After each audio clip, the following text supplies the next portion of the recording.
How to stop someone from saving your snaps on Snapchat. Hey everyone, welcome back to the channel. If you are new here, don't forget to hit the subscribe button and turn on the notification bell to not miss any updates. So, in today's video, I'm going to show you how you can stop people from saving your snaps on Snapchat. Let's dive right in. You'll need to open up your Snapchat app and then click a picture, and when you do that, you can see a infinity like icon in the bottom right. Just tap on it.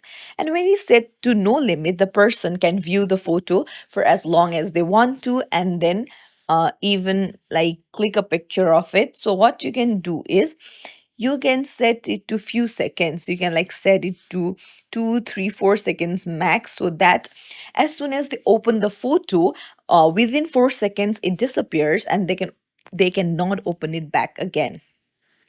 So, like this, you can prevent people from saving your snaps on Snapchat. If you found this tutorial helpful, don't forget to like the video and subscribe to our channel for more helpful tips and tricks. Thank you for watching.